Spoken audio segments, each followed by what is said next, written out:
Hola, buenas tardes, ¿cómo están? ¿Cómo les va?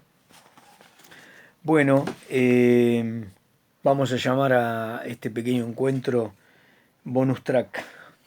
Disculpen.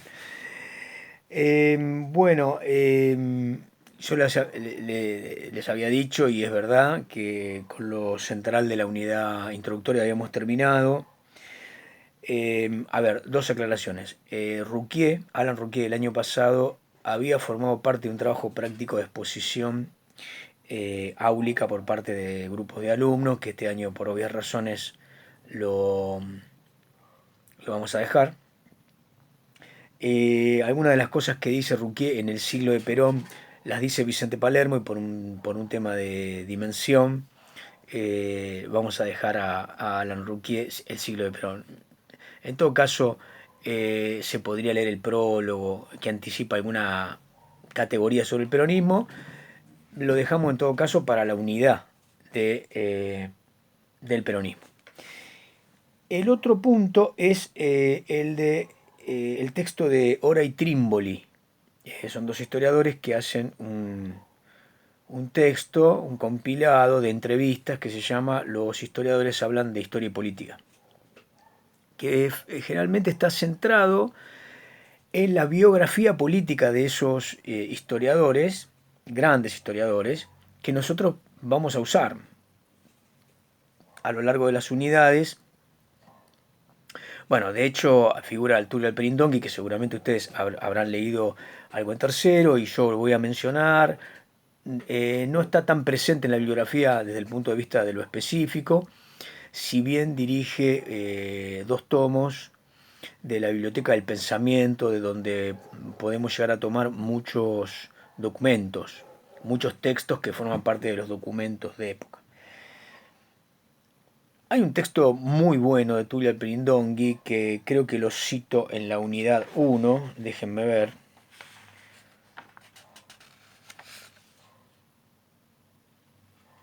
que es el de...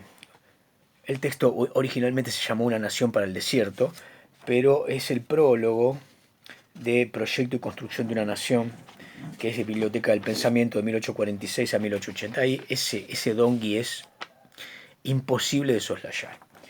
Pero bueno, ¿a qué iba con esto? En ese texto de entrevistas aparece Tulio Alperindongui, José Carlos Chiaramonte, aparece Daniel James, aparece Juan Carlos Torre, aparece Oscar Terán, fallecido, ¿no? Aparece Beatriz Sarlo. Estos que les acabo de mencionar son 6 o 7 autores. eh, Son muy ricos en el sentido de que nos explican cómo fue el proceso de acercamiento desde su biografía de formación como cientistas sociales o historiadores hasta el momento que deciden por la inscripción de su biografía intelectual y política posicionarse respecto de determinados temas, y terminan siendo especialistas que nos auxilian, bueno, con determinadas especificidades o con determinadas categorías o marcos de análisis de la historia argentina del siglo XX. En los últimos años, el tratamiento de esas entrevistas me parecía que era interesante para diagnosticar algo que es muy, muy importante. ¿El diagnóstico cuál sería? ¿En qué medida me puedo acercar a un historiador que leo, pero del cual no conozco su recorrido, y que en una entrevista me explicite algunos marcos de sus propios rigores y cómo enfrentaba la atmósfera de la temática que él iba a abordar? En esos escenarios aparece, por ejemplo, casos de historiadores que van por un camino de especificidad. Me acuerdo del caso de José Carlos Chiaramonte, al que yo admiro profundamente. Tal vez sea uno de los intelectuales que más admiro de la Argentina.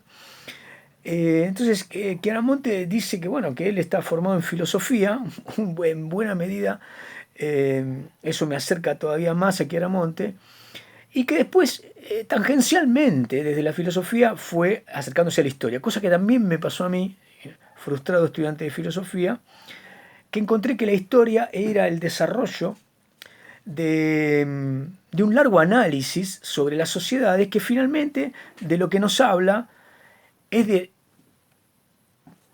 las profundas continuidades del ser humano en la coyuntura. Es decir, el ser humano en su existencia tiene una cantidad de problemas que se desarrollan después con singularidades múltiples en la contingencia. Pero los temas inmanentes, la historia los remite a la filosofía. Por ejemplo, y acá me estoy metiendo en la filosofía, discúlpenme, pero digo, el tema del poder. Y uno puede arribar al poder desde el lugar de la tipología, desde el lugar de la psicología, eh, desde las relaciones entre la economía y el poder. Hay múltiples formas de arribar al poder. Ahora, la raíz del poder termina siendo una encrucijada.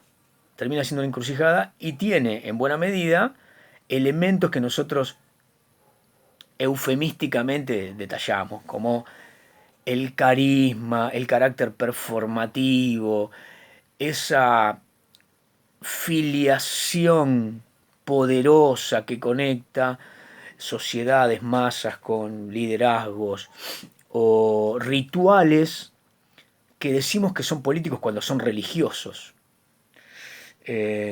Muchos de esos son supersticiosos, pero digo, en la mayoría de los casos la fe como religamiento sustancial del hombre en sociedad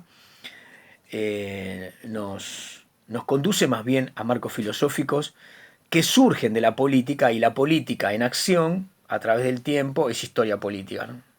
Bueno, quiero decir, miren dónde me fui. Bueno, entonces Chiaramonte dice, bueno, yo me formé en filosofía y tangencialmente empecé a estudiar historia y me pasó, y entonces cuenta por qué razón empezó a hacer las investigaciones que hizo y en qué escuela empezó a revistar. Y esas escuelas dependen de la época en la que vivieron. No son elegidas. Por ejemplo, yo no podría ser alvearista o antipersonalista, porque, digamos, desapareció esto. O yo no podría ser un positivista decimonónico. Pero el que vivía en 1880, 1890, el marco de acercamiento a la cientificidad no tenía muchas opciones. A no ser que fuese alguien muy genial, que estaba fuera de su tiempo, que seguramente no registramos, o que después una personalidad que está fuera de los libros, accedemos a grandes corrientes, grandes olas. Entonces ahí viene otra pregunta, ¿en qué medida también elegimos las situaciones en las que vivimos? El tema de la libertad, ¿no? O el tema de la ecuanimidad, o la igualdad, o digamos, o la equidad. En buena medida, o la justicia, en buena medida son temas epocales que nos llevan a la filosofía. Bueno, punto.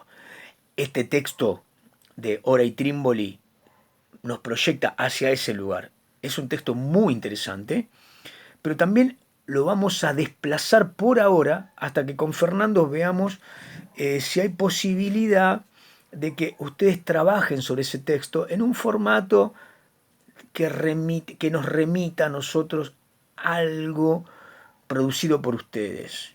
Esa es una posibilidad. Si hacemos eso, a lo mejor Ruquier más las entrevistas pueden entrar en ese proyecto. Punto aparte. Bueno, entonces, dicho esto, lo que nos queda un poco de la unidad introductoria es el marco de una historia cultural. Algunas cosas yo les precisé en los videos.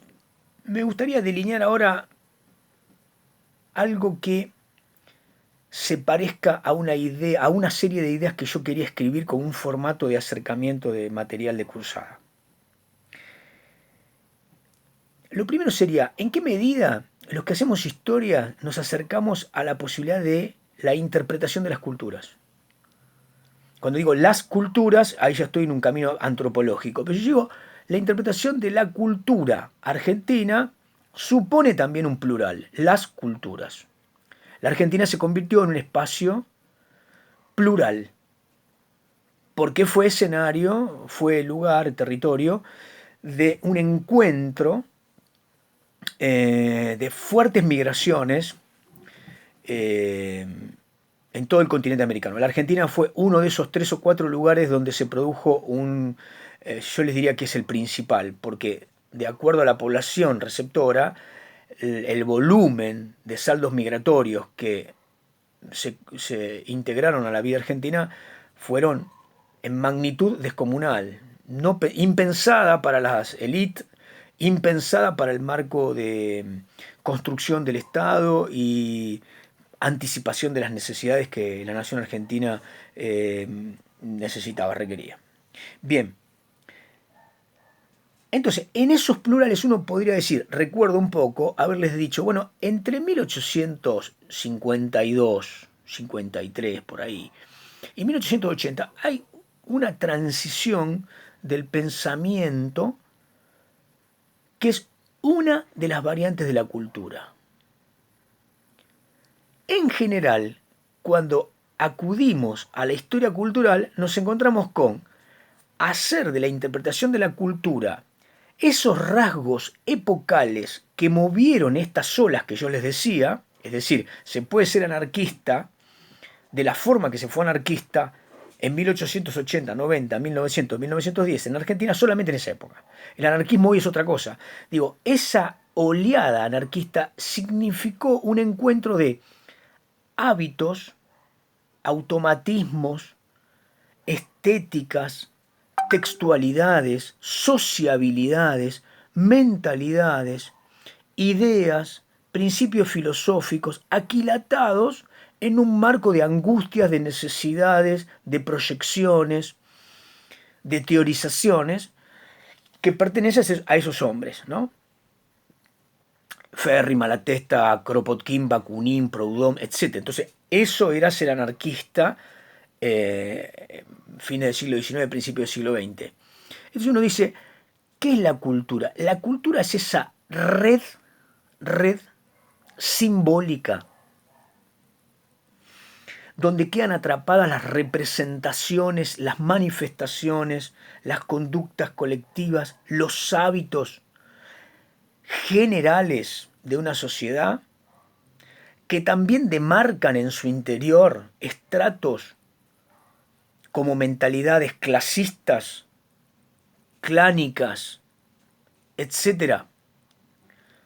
La respuesta es sí, pensando con un autor que es maravilloso, Clifford Geertz, que dice esto, que desde la antropología cultural él habla de una descripción densa. Dice, bueno, en cada etapa de la historia de la humanidad uno se tiene que sumergir en ese contexto para entender cómo piensa, cómo vive y cómo siente una cultura. Una cultura es esa población que procesa sus rituales, que procesa sus prácticas, que procesa sus ideas, que procesa sus convicciones, su fe de determinada manera. Uno puede hacer un trazado de ese tipo y si avanzamos a fines del siglo XIX y durante el siglo XX, está claro que ese tipo de marco acerca la historia a la filosofía en un lugar, pero sobre todo a la antropología cultural. Y, quieras o no, ahí tenemos que pensar qué manifestaciones en determinado momento captaron la globalidad e ir distinguiendo de esa globalidad factores que hicieron del colectivos menores. Esa es una mirada, me parece que es la más pertinente y la más compleja. Ahora, desde ese lugar está claro que Clifford Geertz nos lleva a la semiótica y la interpretación de las culturas, como dice el estructuralismo, queda atrapada en el lenguaje. El lenguaje parece ser la fuente en el cual se trama o donde la cultura es tramada. Fíjense, la cultura existe en una cantidad de procesos y queda tramada en el lenguaje con los límites que el lenguaje tiene para representar esas realidades que son presenciales, proxémicas, imaginativas, a las limitaciones de la lengua, la expresión de la lengua, con su carácter de representación, o en el fondo designamos, decimos, y en las palabras y en los textos queda la realidad atrapada y la recreamos. La realidad es, en el fondo, lo que dejamos en los textos. Ese dilema, dejémoslo para la lingüística, la semiótica y la interpretación cultural. Lo que sí está debatido al interior de esto es sectores de la historia que nos interesan mucho, como la historia del pensamiento, la historia de las ideas, la historia de las mentalidades, la historia de las prácticas de determinadas clases. Entonces, bueno, la historia de las clases populares, historia de las mentalidades populares, historia social del pensamiento popular es, ¿me entienden?, un componente que un poco tiene que ver con el registro de esos procesos y sus textualidades. Entonces, lo que vamos a ver durante toda la materia, y yo se los anticipo ahora, es que va a haber mucha presencia de historia intelectual, de historia del pensamiento o de historia de las ideas. ¿Y de qué ideas? Y por lo general vamos a hablar de la historia de las ideas políticas, de la historia de las ideas económicas, del pensamiento eclesiástico, del pensamiento universitario, del pensamiento socialista, del pensamiento sindical, porque esos marcos fueron los que delinearon el siglo XX. Es decir, generaron el estatus, el corpus, en el cual las prácticas, el pensamiento y los sentimientos se fueron dando.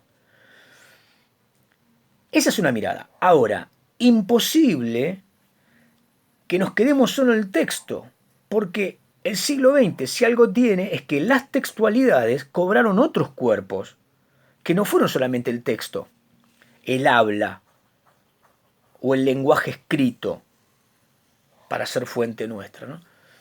Entonces me imagino el tema de estar pensando de qué manera el siglo XX se vivió por todos los que somos nacidos en el siglo XX. Los que nacieron en el siglo XXI creo que ninguno hay acá, en esta, y si hay alguno no quiero que siga, es muy joven. Les decía, todos los que vivimos y tramamos nuestras prácticas, nuestra mentalidad, nuestros sentimientos en el siglo XX, sabemos que es imposible despojarnos. Dos puntos. ¿Despojarnos de qué? Despojarnos de las imágenes que nos hicieron felices. El patrucito.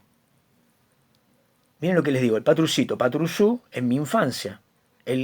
Ese cómic argentino, ¿no? Y detrás de él otros tantos. Las revistas que tenían un humor para determinado sector. Los diarios, que era la gráfica, que siempre informaron desde el siglo XVIII, pero ahora están compiladas, tramadas en el día y de determinado horario para un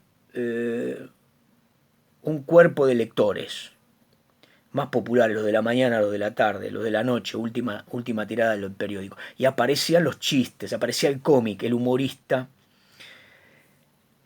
La radio. Digo, uno dice el telégrafo fue un avance, claro, iba el ejército allá, vuélvanse, avanzada de los infieles, qué sé yo. Ahora, telégrafo y fotografía es como la prehistoria del siglo XX.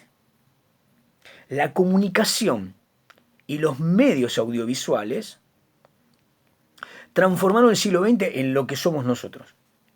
Imposible que pensemos la cultura sin esos tramados, que tienen textos propios, porque el radioteatro o las figuras de la radio que convocaban a las familias, y hago un parate ahí, Evita, antes de ser Evita, Eva Duarte, era una actriz de radiocomedia o las tiras que se hacían por la radio.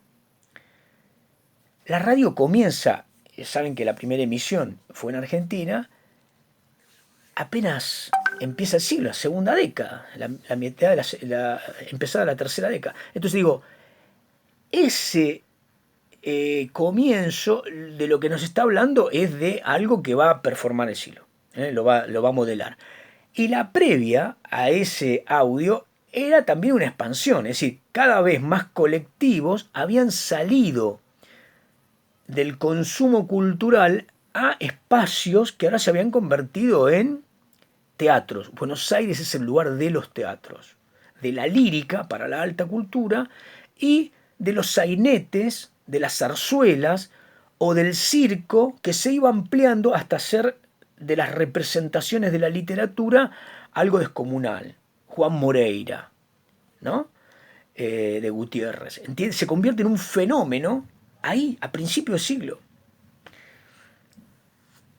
Las payadas y las pulperías con el recitado del Martín Fierro es el anticipo, pero el siglo XX es eso, la expansión al ámbito público.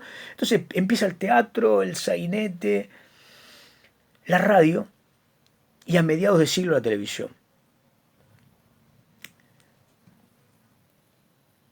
Tienen sus propios textos y esos textos ya son otra cosa. Convocan, modelan discursos, anticipan auditorios políticos, generan un formato de dominación sociocultural o de disciplinamiento. Por tanto, ningún político va a poder estar exento de la radio o de la televisión. Así como nadie va a dejar de pensar en su hogar como un lugar donde hay una ventana hacia la imaginación. Esa imaginación está depositada en algo que no le llega en un formato papel, sino que le llega por otro dispositivo y que a medida que corre el siglo lo conecta, lo expande hacia el hoy, que es la simultaneidad de imagen y visión online. Todo el tiempo estamos conectados todos para lo que querramos. Vemos lo que se grabó en cualquier momento cuando se nos canta. Bueno, ese on demand hace un tiempo era grabame en el cassette cha cha cha, le decía a mi mujer yo, grabame en el cassette cha cha cha porque lo tengo que coleccionar, suponga, no sé. O grabame el documental tal. Bueno, hoy tenemos acceso a todo el tiempo y esto ya es siglo XXI, pero el siglo XX, volviendo entonces, nuestra cultura es solamente ese formato textual en el cual parece quedar atrapada la red simbólica donde representamos lo que somos, cómo vivimos, cómo pensamos, cómo sentimos, o además tenemos que hacer un desagregado, no solo el pensamiento, no solo las ideas políticas, económicas de la élite, de las clases populares, sino que además tenemos que decir el libro, las revistas, el cómic, la radio, la televisión, el fútbol, el box, año 40, ¿se imaginan? 40, 50, peronismo, box y fútbol. Es decir, Juan Domingo Perón, digamos, inaugurando la cancha de Racing, Juan Domingo Perón en el Luna Park. Peleas legendarias. Y si esa convocatoria hoy ya no la vemos, y nadie hoy piensa que el mundo gira alrededor del box o del automovilismo, pero digamos yo en mi juventud veía que un domingo se podía transformar si corría Reutemann o no, por ejemplo, un gran escenario internacional, una competencia. Entonces, el deporte como marco de una representación lúdica y no lúdica en el tiempo va diseñando también formatos culturales. La moda, la forma en la que consumimos, es decir, cómo nos vestimos, cómo nos representamos, cómo nos vemos y cómo queremos que nos vean los demás, nuestra dieta y el consumo, nuestro hogar y el diseño, etcétera, no salen de un marco de publicidad. Y como dijo el gran Sarmiento, mucho tiempo antes, en un capitalismo que era el marco del gran crecimiento de la prosperidad, es imposible que la gente no lea. Porque si la gente no lee, no hay publicidad. Y si no hay publicidad, no hay demanda. Y si no hay demanda, ¿a dónde va la oferta? Muy bien. Entonces, piensa en la publicidad desde ese pensamiento procapitalista inicial de Sarmiento, el gran burgués integral, pensando la educación como un formato para la felicidad, para la cultura, pero como un formato donde el progreso tenía que encontrar un canal que después lo pasamos por la radio, se amplifica, o sea, lo pasamos por los diarios cuando la gente está alfabetizada, la pasamos por los teatros, si ustedes quieren, por el cine, me olvidé del cine. La fotografía es la prehistoria del cine.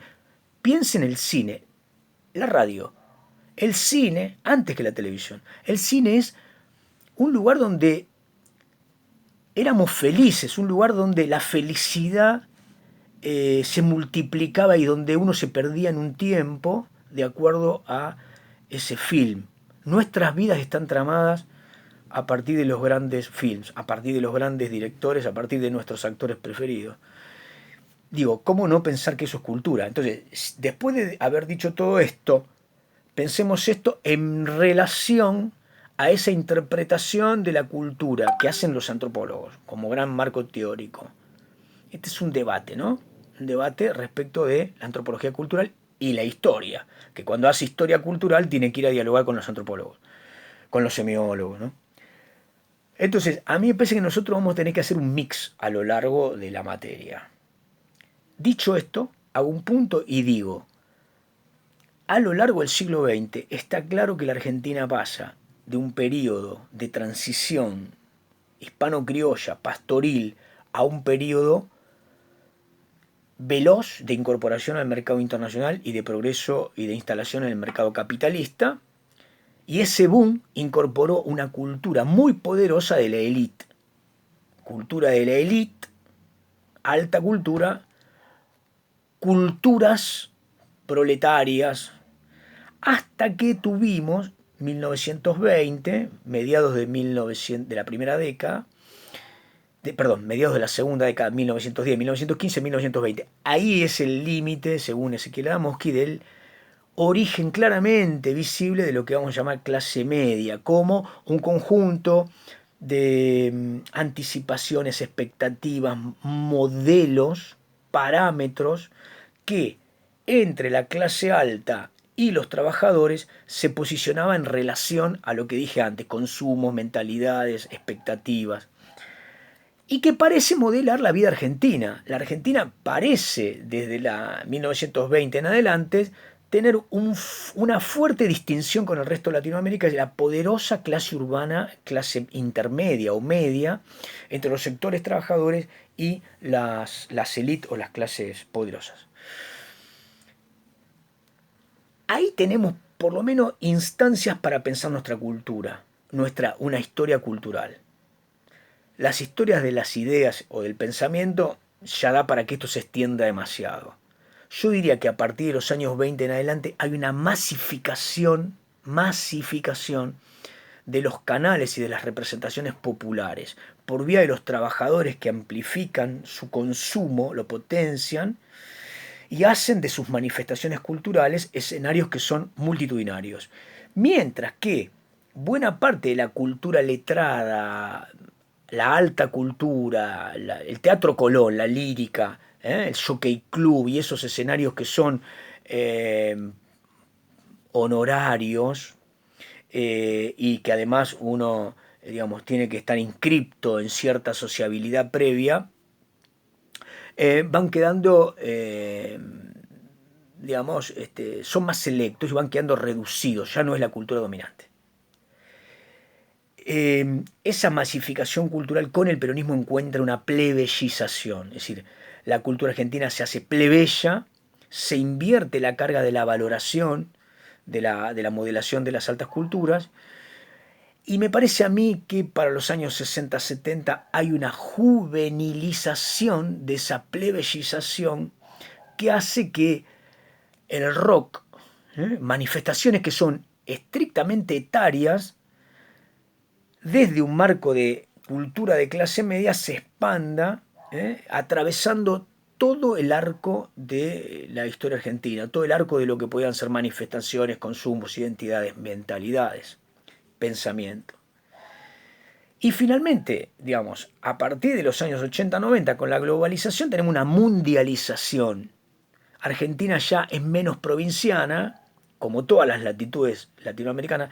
Menos provinciano quiere decir, lo mundial se hace particular y lo particular se hace mundial. Entramos en un canal, sobre todo las megalópolis, las grandes urbes, de consumos culturales similares. Siempre en la Argentina va a haber este maniqueísmo o enfrentamiento entre estas cargas de europeísmo y defensa de lo autóctono, ¿no? Entonces va a haber una tendencia nacionalista de defensa de lo nuestro frente a ver, primero va a ser la europeización, pero después va a ser esta lucha contra el exotismo, digamos, el esnovismo de que lo que viene de afuera tiene que tener rasgos de superioridad, selectividad, en fin.